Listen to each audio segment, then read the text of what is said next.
গ্রেপ্তারকৃত আসামি শামীমা আক্তার কোহিনূরের দেওয়া তথ্য মতে ও তার মোবাইল ফোন বিশ্লেষণে আমরা জানতে পারি হত্যাকাণ্ডের প্রধান আসামি জরেজের সাথে তার 1 বছরের অধিক সময় ধরে প্রেমের সম্পর্ক ছিল।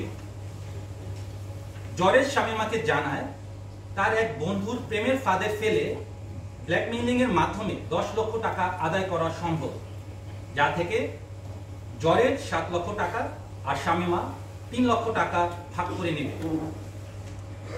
উক্ত পরিকল্পনা অনুযায়ী শামীমা ভিকটিম আশরাফুল ইসলামের সাথে 1 মাস পূর্ব হতে মোবাইল ফোনে যোগাযোগ শুরু করে এবং তাকে তার প্রতি আকৃষ্ট করার চেষ্টা অব্যাহত রাখে।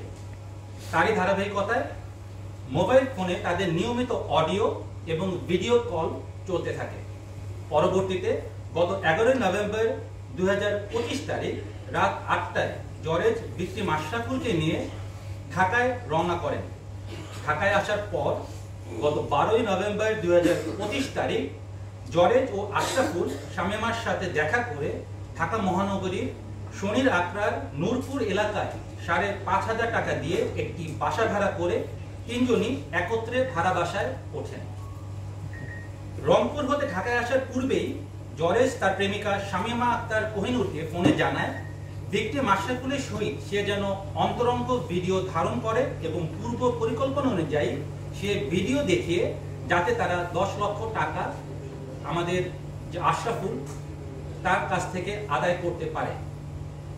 পূর্ব পরিকল্পনা অনুযায়ী ভিকটিম আশরাফুলকে শামীমা মালটার শরবতের সাথে ঘুমের ওষুধ খাইয়ে হালকা অচেতন করে যাতে বাইরে হতে জরেজ অন্তরঙ্গ মুহূর্তের ভিডিও ধারণ করলে আশরাফুল তা বুঝতে না পারে।